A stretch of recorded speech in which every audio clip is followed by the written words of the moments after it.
당뇨를 위해서 태어난 식품이다라고 이야기할 정도로 당뇨 환자한테 가장 즐겨 쓰고 있는 재료가, 만약에 설탕을 좀만큼 먹었다고 당뇨가 뭐 큰 문제 되겠어요? 근데 그게 아니고, 음식으로 당뇨병을 치료한 사례가 있나요?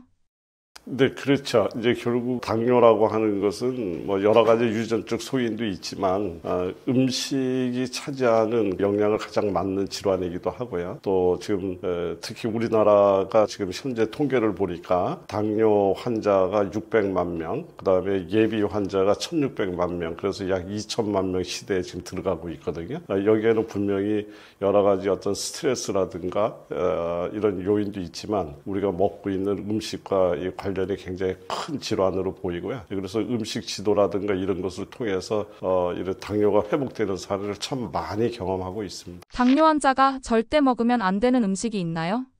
우선 당뇨에 대한 개념을 먼저 잠깐만 이해를 하면 좋은데요. 당뇨는 무슨 음식을 먹어야지 좋으냐, 무슨 음식을 먹지 말아야 되느냐, 이런 접근보다는 우선 그 식사를 하는 방법에 대해서 먼저 이해를 하는 것이 좋은데요. 되게 급하게 먹는다, 또는 어떤 폭식을 한다, 늦은 시간에 야식을 한다, 또 과식을 한다, 이런 것들이 이 당뇨를 만들어내는 가장 큰 요인인 것 같아요. 그래서 이제 우선 그런 것부터 이제 하나하나 이제 고쳐 나가는 이런 노력이 이제 당뇨를 우리가 극복할 수 있는 하나의 그 방향이 되지 않겠느냐, 이렇게 보고 있고요. 물론 이제 이 당뇨 환자들이 금해야 되는 음식이라든가 이거는 많은 사람들이 익히 잘 알고 있는 내용들이지만 이렇게 정제된 당이라든가 급격하게 당을 올릴 수 있는 어떤 설탕이라든가 이런 것들이 포함되어 있는 음식, 이런 것들을 우리가 이제 줄이거나 아주 제한을 해야지 되는 거지만, 그것보다도 만약에 설탕을 좀만큼 먹는 거하고요, 먹었다고 당뇨가 뭐 큰 문제 되겠어요? 근데 그게 아니고 아무리 좋은 음식이라도 많이 먹어버리면 이 당에는 문제가 됩니다. 그래서 항상 소식하고 천천히 먹고, 그리고 과식하지 말고 폭식하지 말고, 이런 것들이 우선 당뇨 환자가 가져야 될 첫 번째 사항이 아닐까, 이렇게 생각을 합니다. 당뇨에 좋은 음식은 뭐가 있나요? 이제 당뇨 관리를 하는 데 있어서 우선 이제 몇 가지 있던 그 중요한 지점이 있는데, 우선 첫 번째가 뭐냐면 췌장 자체를 건강하게 만들어야 되겠다라는 관점이 있고요. 또 하나는 우리가 먹었는 그 이 당이 급격하게 우리 몸 안에 당을 올리는 소위 혈당 스파이크 현상이 일어나서 췌장에 갑작스레 무리를 주거나 혈액 속에 많은 당이 한꺼번에 몰려들어서 순환의 장애라든가 여러 가지 혈관을 손상시키는 이러한 문제들이 결국은 당뇨에 가장 문제점이 있는 부분이기 때문에 우선 첫 번째 췌장을 건강하게 만드는 이런 종류의 음식을 우선 생각할 수가 있는데요. 췌장을 건강하게 만들기 위해서는 췌장에도 단맛을 수용하는 수용체가 있다, 이제 이런 이야기가 있습니다. 그러니까 그러니까 단 것을 먹게 되면은 당연히 이 설탕이 됐던 또 그 위에 그 자연스러운 단맛이 됐던 모두가 다 이 췌장의 입장에서는 제일 좋아하는 음식의 종류가 될 수밖에 없는데, 그런데 설탕을 먹게 되면 췌장에 부담을 주는 당이 되는 거고요. 예를 들어서 단호박이라든가 당근이라든가 양파라든가 이런 것들을 끓였을 때 나오는 이런 단맛은 췌장을 건강하게 만드는 단맛입니다. 그러니까 이제 그래서 췌장이 좋아하는 단맛을 주되 이런 자연스러운 단맛을 통해서 췌장을 건강하게 만드는 것이 좋겠다. 이것이 이제 첫 번째죠. 그래서 제가 가장 많이 활용하고 있는 것 중에 하나가 방금 전에 이야기 드렸던 이제 단호박, 당근, 양배추, 양파 이런 등등의 이 자연스러운 단맛을 갖고 있는 이런 것을 통해서 췌장에 기본적인 영향을 주는 것을 기본으로 하고 있고요. 또 췌장을 건강하게 만들고 인슐린 분비를 하는 데 있어서 매우 또 중요한 작용을 하는 몇몇 가지 미네랄들이 있는데, 그런 미네랄들이 이제 아연을 포함해서 셀레늄이라든가 이제 기타 게르마늄 여러 등등 이제 이렇게 중요한 성분들이 있는데, 이런 것들을 잘 갖고 있는 것들이 이 바다 갯벌에서 나오는 음식들 중에 그런 것들을 잘 갖고 있습니다. 그래서 우리 이제 이 아연 하면은 구레만 이제 이런 얘기도 많이 하는데, 그냥 갯벌에서 나오는 바지락을 포함해서 이런 어떤 것들이 그런 어떤 영양소를 잘 가지고 있고요. 여기에 이제 셀레늄이라든가 게르마늄이라든가 이런 어떤 당뇨, 그러니까 췌장 건강을 위해서 도움을 주는 성분을 또 잘 갖고 갖고 있는 것이 우리 뿌리 식물들 중에 마늘 같은 것들이 있습니다. 그래서 제가 가장 즐겨 쓰고 있는 방법 중에 하나가 바지락 마늘탕. 그래서 바지락과 마늘을 함께 끓여서 이렇게 해서 음식으로 이렇게 만들어 드시는 이제 이런 것들을 이제 많이 권하고 있습니다. 이거는 췌장을 건강하게 만들기 위한 목적으로 선택한 내용이다. 이렇게 볼 수 있고, 이런 이제 바지락 마늘탕이라든가 단호박을 중심으로 해서 만들었던 스프라든가 이런 것들은 이제 제 책에 잘 소개가 되어 있습니다. 이제 그다음에 당뇨를 관리하고 합병증을 예방하는 이런 차원에서 가장 또 중요한 것이 이 혈당 스파이크, 방금 전에도 이야기 드렸죠. 이 혈당 스파이크를 막아낼 수 있는 음식이 굉장히 중요한데요. 이것들은 이제 우선 식이섬유, 서서히 흡수하게끔 도와주는 어떤 식이섬유가 풍부한 음식이 굉장히 중요합니다. 그래서 식이섬유가 풍부한 음식은 해조류라든가 뿌리식물이라든가 이제 이런 것들이 굉장히 많이 있죠. 그리고 또 우리 신선한 야채 이런 것들이 있지만 제가 그런 목적을 위해서 가장 많이 선택하고 있는 재료는 콩입니다. 그래서 저는 콩을 당뇨를 위해서 태어난 이러한 식품이다라고 이야기할 정도로 당뇨 환자한테 가장 즐겨 쓰고 있는 재료가 이제 콩이죠. 그래서 콩을 사용해서 콩물을 만들어 드신다든가 청국장 같은 이런 개념으로 만들어서 드신다든가 또는 이제 초콩이라고 해서 콩을 식초에다 담궈서 초하고 이제 이 콩하고 만나서 이제 만들었는 이제 이런 방법으로 콩을 섭취하는 방법이 있는데 이거는 이제 식초가 들어가서 이제 드시기에는 조금 다소 불편하지만 또 중요한 우리 당뇨를 접근하는 데 있어서 또 췌장을 건강하게 만드는 데 있어서 매우 중요한 또 재료 중에 하나가 식초죠. 식초는 췌장을 굉장히 건강하게 만들고 특히 그 소위 그 장에서 영양분을 흡수해서 들어가는 이 속도를 굉장히 늦춰줌으로 인해서 혈당 스파이크를 약 20% 이상 이렇게 낮춰줄 수 있는 대단히 뛰어난 그런 능력을 갖고 있는 음식입니다. 그래서 초와 콩이 만났을 때 아주 최적의 당뇨를 치료할 수 있는 이런 것이 됩니다. 굉장히 간단하지만 효능은 아주 굉장히 큰 이런 처방이 되겠습니다. 그래서 그런 것들을 주로 사용해서 환자들한테 이제 상담하고 또 적용시키고 있습니다. 콩을 가장 건강하게 먹는 방법은 뭘까요?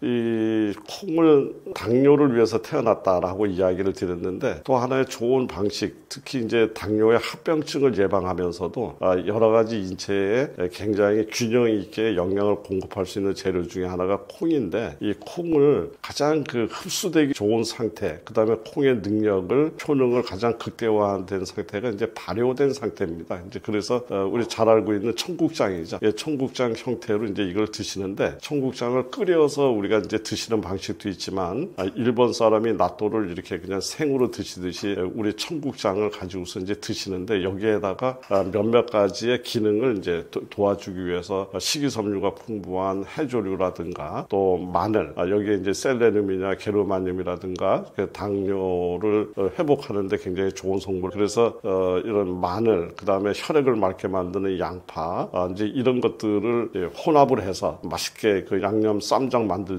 이렇게 만들고 거기다가 오메가3가 풍부한 들깨가루, 그리고 또 오메가3 중에서도 또 양질의 오메가3를 갖고 있는 호두, 이런 것들을 이제 혼합을 하고 여기에다가 제가 방금 전에 강조했던 식초를 좀 약간 첨가하고 또 맛을 내기 위해서 올리브유나 참기름 같은 걸 조금 섞어서 이렇게 맛있게 이렇게 이제 쌈장식으로 만들어 놓고 이것을 매일같이 그냥 한 숟갈씩 떠 드셔도 되고 김에다 싸서 드셔도 되고 잎채소라든가 이런 데다 싸서 이렇게 해서 꾸준히 드시다 나면 한 달 사이에는 차이를 못 느끼지만 한 달보다는 두 달이 가면 틀리고 두 달보다는 세 달이 가면 틀리고 이런 식으로 꾸준히 해 나가다 나면 6개월, 1년 정도쯤 지났을 때 당뇨뿐만 아니라 몸이 전반적으로 좋아져 있는 것을 경험할 수 있고요. 그렇게 해서 회복되신 분들이 굉장히 많이 있습니다. 그래서 우리 시청자분들께서도 이런 방법들 굉장히 간단한 방법이니까 꼭 실행에 옮겨서 당뇨 극복하는데 도움이 되시기 바랍니다. 당뇨 환자들에게 추천하는 영양제가 있나요? 영양제를 포함해서 약은 많이 있죠. 약은 당뇨 환자가 되면 일단 이제 병원에서 처방하고 있는 처방약이 있고요. 그리고 그 당뇨를 이제 관리하고 또 약의 효능을 더 이제 극대화하기 위해서 보조적으로 사용하는 건강기능식품들이 있습니다. 이제 이런 식품들이 갖고 있는 방향이 어떤 방향이냐면 이제 췌장을 건강하게 만들고 또 인슐린 분비를 이렇게 도와주는 미네랄, 아연이라든가 셀레늄 식품이라든가 이런 것들이 잘 들어있는 이런 건강보조식품들이 있고요. 또는 당뇨 합병증으로 인해서 혈액이 이제 혈관이 손상이 되기 때문에 혈액을 깨끗하게 만들고 그다음에 혈관을 보호하는 방향에서 만들어진 이런 보조제들이 있습니다. 그리고 또 뭐 그 이외에도 우리 잘 알고 뭐 많이들 사용하시는 것 중에 뭐 여주니 뭐 돼지 감자니 뭐 이런 것들이 있지 않습니까? 이제 이런 것들을 가지고서 또 건강기능식품으로 이렇게 만들어서 나와서 보조적으로 쓰고 있는 이런 것들이 많이 나와 있고요. 당뇨는 굉장히 많은 사람들이 지금 고통받고 있는 질환이기 때문에 역시 보조하고 있는 방법도 많고 약도 많고 기능성 식품도 많습니다. 그러니까 이 많다는 것은 사실은 어떤 면으로 이야기를 하면 똑똑한 게 없다는 말하고도 비슷해요. 많다는 거는요. 그러니까 어떤 이런 기능성 식품이라든가 이런 데서 답을 찾으려고 하지 마시고요. 물론 이제 필요하실 땐 쓸 수 있지만은 먼저 생활 습관, 식습관이라든가 생활 습관을 고쳐서 내 몸은 내가 지킨다라는 생각으로 먼저 임하시는 것이 굉장히 이런 만성 질환을 극복하는 데 도움이 자세가 되지 않을까 이렇게 생각합니다. 이제 모든 어떤 이렇게 만성화된 질환 들이 그렇듯이 만성화된 질환은 어떻게 치료하느냐라고 얘기를 하면 무슨 음식이 좋아, 뭐가 좋아 이걸 먼저 자꾸 떠올리는데 사실은 그것이 아니고요. 습관을 바꾸는 일이다. 이렇게 이야기를 드릴 수 있습니다. 그러니까 잘못된 습관은 나한테 질병을 만들지만 올바른 습관은 나를 건강하게 만듭니다. 그러니까 질병의 습관에서 치유의 습관으로 전환하는 거죠. 그러면 당뇨라고 하는 것은 사실은 당뇨 그 자체가 문제가 아니라 당뇨로 인해서 찾아오는 여러 가지 그 합병증 들이 굉장히 이제 문제가 되는데요. 그래서 당뇨를 이렇게 해서 한번 생각해 보시면 좋을 것 같아요. 당뇨는 나한테 건강법이라고 하는 건강 방법을 가르쳐 주러 온 친구다. 이렇게 생각을 하시고 그 고치기 힘들었던 습관을 이번 기회에 한번 고쳐보는 거예요. 그래서 과식하던 습관, 간식하던 습관, 늦은 시간에 야식하던 습관 이런 것들을 전부 다 하나하나 걷어내고 그래서 식사량을 조금 줄이고 그 다음에 정시에 규칙적인 식사를 하고 또 급하게 먹던 습관을 좀 더 천천히 먹으려고 하고 이런 거로부터 우선 이 당뇨를 접근해야 될 거라고 생각하고요. 운동이죠. 운동도 아주 운동을 하라고 하니까 갑작스레 나가서 뭐 몇 시간 동안 하드 트레이닝 이 얘기를 하는 것이 아니라 그냥 내 능력껏 10분이 허락이 되면 10분을 걷고 20분이 허락이 되면 20분을 걷고 이렇게 하면서 또 계단을 올라가고 이거 하나하나 사소한 것서부터 습관을 바꾸는 노력 이런 것들이 모이게 되면 결국은 그 당뇨라는 것을 통해서 나쁜 습관을 좋은 습관으로 바꿨기 때문에 이것은 분명히 전화위복의 계기가 될 것이다 라고 생각을 합니다. 그랬을 때 당뇨는 나한테 분명히 좋은 친구가 되는데 그것이 아니라 당뇨를 왔는데도 불구하고 예전의 어떤 습관과 생활 방식을 고집을 한다면 결국은 그 당뇨는 나한테 엄청난 흔적을 남겨놓고 갈 것이다. 저는 그렇게 봅니다. 그래서 당뇨는 나한테 올바른 건강법을 가르쳐 주러 온 친구다. 이렇게 생각하시고 습관을 오늘부터 바꿉시다. 이런 얘기 드리고 싶습니다. 배에만 자꾸 살이 찌는 이유는 뭘까요? 제가 먼저 우스갯소리 좀 하나 하겠습니다. 그러니까 이제 배 복부에 이제 비만이 이렇게 생겨나는 것을 보면 이제 젊은 사람들보다 여성분들은 폐경 이후에 또 남자분들도 이제 이제 정년퇴직하고 그렇죠? 이제 이러면서 급격히 이제 복부에 비만이 이렇게 많이 쌓여지는 그런 경향을 보이고 있는데 여성분들이 복부에 배가 이렇게 나오는 이유는 이제 임신할 수 없는 상태가 됐잖아요. 폐경이 됐으니까. 그래서 마지막으로 내가 가짜 임신이라도 하겠다. 이래서 배가 나온다고 얘기를 해요. 그리고 남자들도 이제 자꾸 여성화되면서 나도 임신할 수 있다. 그래서 배가 나온다고 얘기를 하는데 그게 이제 제가 지금 우스갯소리로 이야기를 했습니다만은 복부 비만은 여러 가지 우리 몸 안에서 이제 기능을 하는 것 중에 하나가 지방 에너지를 저장하고 대사 활동을 촉진하는 이제 이런 방향에서 복부 지방을 활용하는 방법이 제일 쉽기 때문에 나이를 먹으면서 복부 쪽에다 손쉽게 저장하는 경향이 있고요. 또 이것이 호르몬의 영향도 있습니다. 지금 이야기 드렸던 대로. 그래서 호르몬을 또 지방층에다, 복부 지방에다 저장을 해서 이제 이런 것들을 만들어내기 때문에 호르몬의 영향 뭐 이런 것들도 있고요. 그다음에 또 이제 인슐린 저항성, 당뇨하고 관련되는 거죠. 그래서 이게 이 인슐린 저항성이 이제 생겨나게 되면 어디에서도 당을 안 받는 거예요. 이 집 저 집 가서 당 갖고 왔습니다. 당 갖고 왔습니다 했는데 전부 다 문 걸어 잠그고 안 받아. 그러면은 그걸 갖다가 싸놓을 자리가 없잖아요. 그 자리가 바로 복부가 되는 거죠. 그래서 인슐린 저항성이 있으면 복부 지방이 이제 촉진이 되고 이제 이렇기 때문에 탄수화물이 이제 특히 정제된 탄수화물 식사량이 많게 되면 오히려 지방분보다도 이 탄수화물에 의해서 복부 지방이 늘어나는 경향이 많다. 이래서 최근에 사회적으로 여러 가지 건강 이야기를 하면서 탄수화물을 적게 먹어야 된다, 적게 먹어야 된다고 하는 얘기의 맥락이 이렇게 연결되고 있다라고 생각하시면 될 것 같습니다. 뱃살이 늘어나게 하는 음식은 어떤 게 있을까요? 뱃살을 치게 하는 최악의 음식들은 역시 이제 인슐린 저항성, 소위 얘기해서 지나친 탄수화물들이 들어왔을 때 그 탄수화물이 이제 올바로 처리가 안 되면서 결국은 이제 복부에 보내진다고 했는데 이제 이때 그 탄수화물이라고 얘기하는 것은 이제 정제된 탄수화물, 가공된 탄수화물 이런 걸 뜻합니다. 그래서 뭐 신살, 신빵 이런 것들도 이제 문제가 되지만 우리 과자류라든가 또 우리 그 생일날이라든가 잔치 때 빠지지 않는 또 요리 하나가 있죠. 당면 같은 거, 이제 국수 뭐 이런 것들이 뱃살을 이제 올리게 만드는 이제 굉장히 그런 영향력을 가지고 있는 음식의 종류다 이렇게 이야기를 할 수 있고요. 같은 내용이지만 또 설탕이 많이 들어있는 것. 그러니까 가공된 탄수화물보다도 더 진성으로 설탕을 많이 함유하고 있는 그런 탄산음료, 에너지 음료 뭐 이런 것들이죠. 그리고 이제 뭐 디저트로 사용하고 있는 케이크라든가 뭐 이렇게 도넛, 초콜릿 이런 거, 그리고 시럽이라든가 이제 이런 겁니다. 그래서 어떤 분들이 이렇게 보면은 나는 탄수화물을 안 먹어야 되겠어 이렇게 얘기하면서 밥은 안 먹으면서 뭐 크래커라든가 쿠키라든가 이거 열심히 잘 먹는 분들을 봤는데 사실은 그것이 더 문제가 되는 거죠. 그리고 튀김 음식이 나쁩니다. 그래서 우리가 감자는 굉장히 중요한 복부의 비만을 없애는데 중요한 도구인데 감자 튀김은 복부 비만을 만들어내는 대표적인 음식이다 이렇게 이야기를 할 수 있죠. 그리고 또 우리 치킨 이렇게 다 칼로리가 높은 음식들입니다. 이런 것들이 복부 비만을 만들고요. 특히 남자분들 같은 경우는 복부 비만을 만드는 또 대표적인 인자 중에 하나가 술이 있습니다. 특히 맥주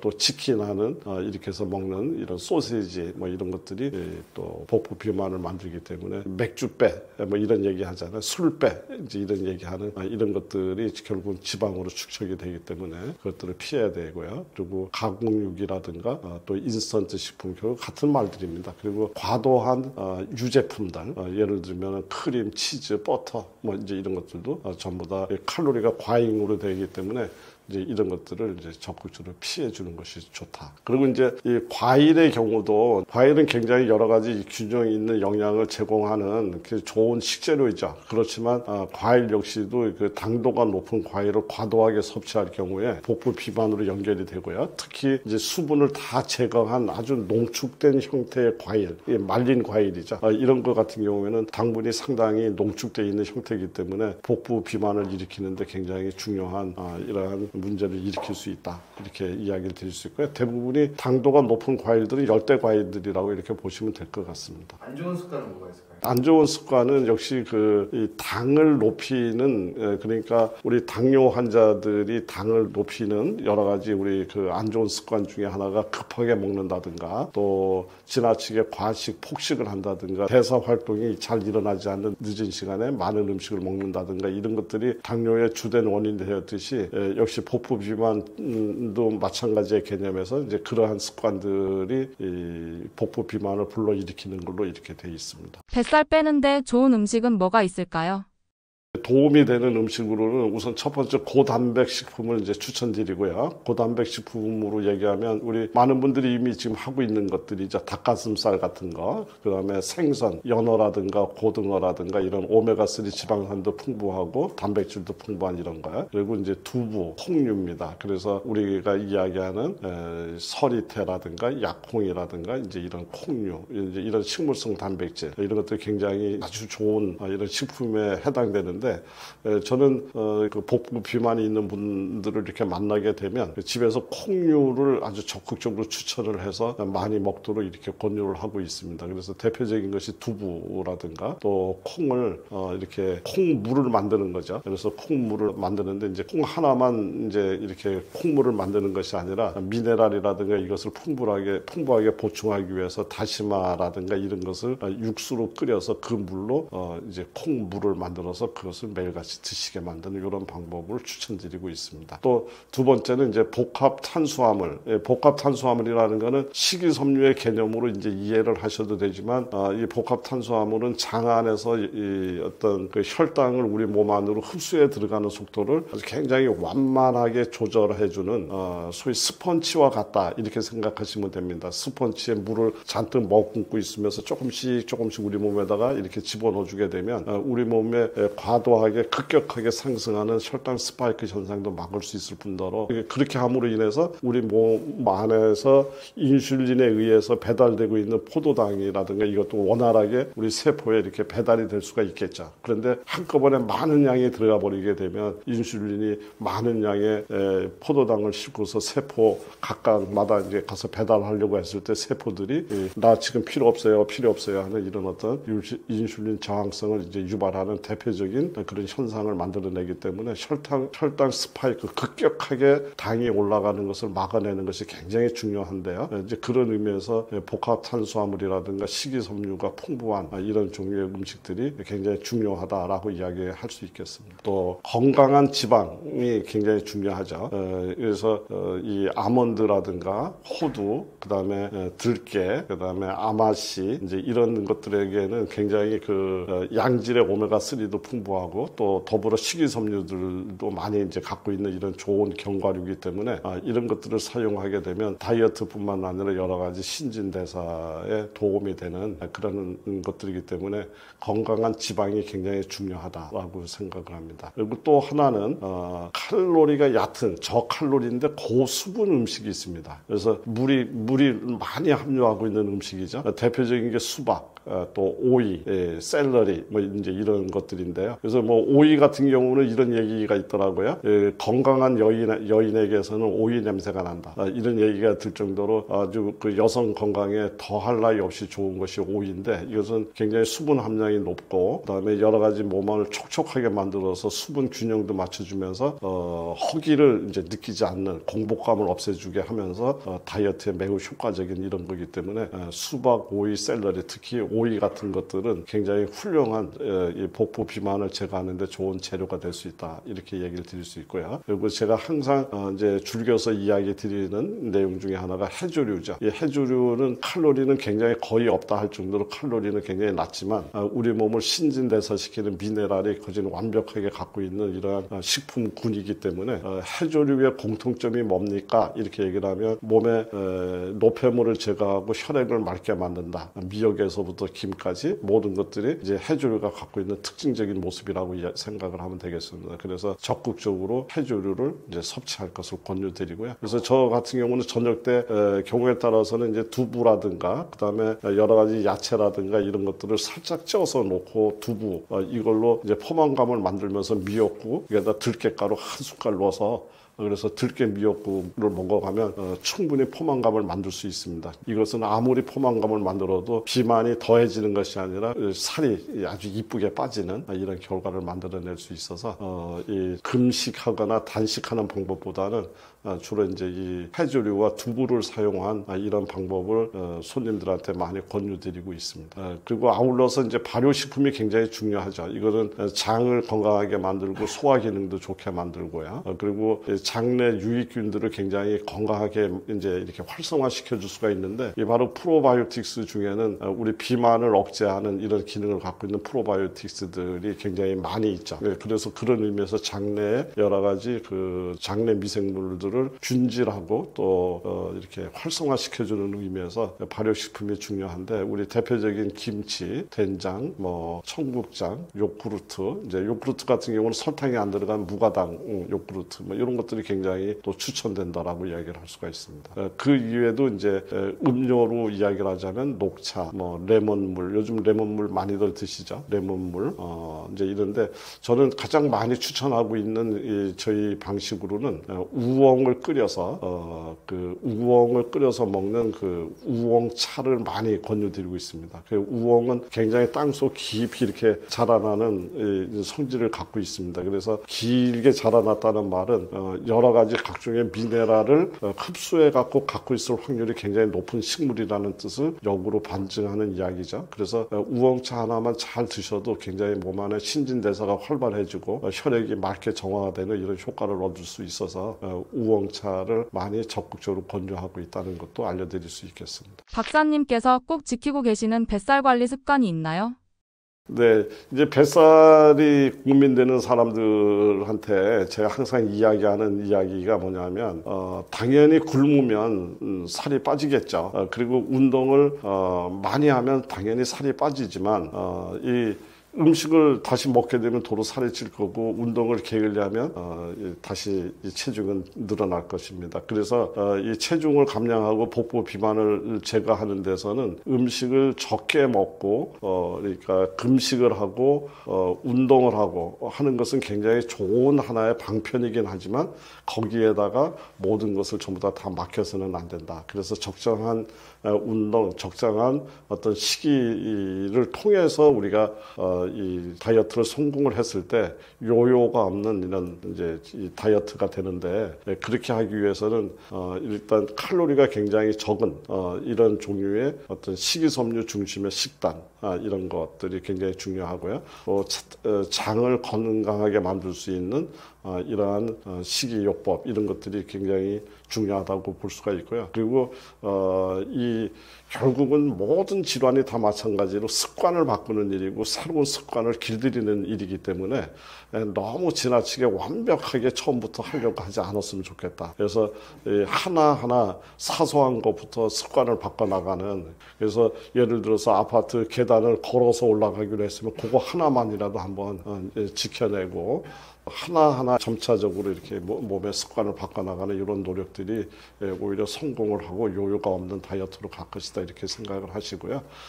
어쨌든 이 뱃살은 나쁜 습관의 결과이다, 이렇게 생각을 하시고 좋은 습관으로 나를 바꿔야 되겠다, 이제 이렇게 생각을 하시면 이 뱃살 또한 전화위복의 계기가 되는 좋은 건강의 이정표가 되지 않을까, 이렇게 생각합니다. 이제 뱃살이 고민인 분한테 이제 제가 마지막으로 꼭 당부하고 싶은 이야기는 숫자에 너무 집착하지 마라, 이런 생각을 드리고 싶고요. 꾸준함이 가장 큰 무기다, 이제 이렇게 생각을 합니다. 그래서 지속 가능한 적절한 식사 방법을 찾아내시고요. 또 지속 가능한 규칙적인 운동, 그리고 또 충분한 수면, 이런 것들이 모두가 하나하나 모여서 이 뱃살 감소에 도움이 된다는 것을 꼭 기억하셨으면 좋겠습니다. 안녕하십니까. 저는 충주에서 모자엔 약국과 한국 푸드닥터 교육원을 운영하고 있는 한영선 약사입니다. 저는 이제 우리 시청자분들이 알고 있는 일반 그런 약사이면서도 흔히 얘기하는 그런 약을 가지고 환자를 만나는 것이 아니라 오랜 시간 동안 이 음식을 통해서 난치성 환자들을 만나고 있습니다. 제가 이렇게 음식을 갖고 난치성 환자를 만나게 된 이유는, 우리가 그냥 무심코 생각을 하면 현대의학과 과학이 엄청난 발전을 하고 있기 때문에 흡사 우리 몸에 찾아오고 있는 여러 가지 질병을 현대의학이 다 해결할 수 있을 것처럼 우리가 기대를 하고 또 그렇게 믿고 있는 경우가 종종 있지만 사실 냉정하게 이렇게 쳐다보게 되면 현대의학이 아직도 미치지 못하는 영역이 너무나 많다라는 것을 금방 알 수 있게 되고요. 현대의학은 다른 의학에 비해서 응급상황에서 벌어지고 있는 이러한 그 어떤 수술이라든가 감염성 질환이라든가 여기에는 굉장히 뛰어난 이런 능력을 보여주고 있지만 우리 초고령화 사회에 들어가면서 특히 건강한 장수를 이야기하는 지금 이런 시점에서 이 건강한 장수의 방해 요소가 되는 당뇨라든가 또는 뭐 고혈압이라든가 치매라든가 암이라든가 자가 면역성 질환이죠. 이런 어떤 그 건강한 장수를 방해하는 만성 질환에는 여전히 굉장히 이 현대의학이 역할을 제대로 하고 있지 못하다 이렇게 얘기를 할 수가 있습니다. 그래서 저는 이제 그러한 만성 질환을 해결하는데 가장 중요한 요소 중에 하나가 음식이라고 생각하고 그런 음식을 통해서 또 그분들의 마음가짐의 개선을 통해서 그런 질환을 극복하는 일에 약 30년 정도의 시간을 보내왔습니다. 그래서 그런 것들을 통해서 많은 분들이 이 건강하게 삶을 회복하는 이런 과정들을 보면서 이것을 많은 사람들한테 공유하고 알려야 되겠다라는 이제 생각을 하게 됐고요. 그래서 지난번 1차로 푸드 닥터라고 하는 책을 통해서 이런 어떤 제 생각과 제 경험을 이렇게 공유 드린 바가 있는데 그때 너무나 많은 분들이 감사하게도 많이 공감을 해주시고 그걸 통해서 건강을 회복하는 이런 것들을 해주셔서 이번에는 조금 더 구체적이고 어떤 이론보다는 실용적인 어떤 누구라도 보고서 응용할 수 있고 따라서 할 수 있을 정도로 실용서가 필요하겠다는 이런 생각이 들어서 이번에 푸드 닥터 마스터 클래스라는 이름으로 그 사이에 경험했던 모든 내용과 또 우리가 일상적으로 만나고 있는 식재료들의 효능과 효과에 대해서 아주 최대한 정리해서 소개해드리려고 이번에 책을 하나 만들게 됐습니다. 기회가 되시면 또 읽어보시고 건강에 아주 좋은 동반자가 됐으면 길잡이가 됐으면 좋겠다는 생각 드립니다.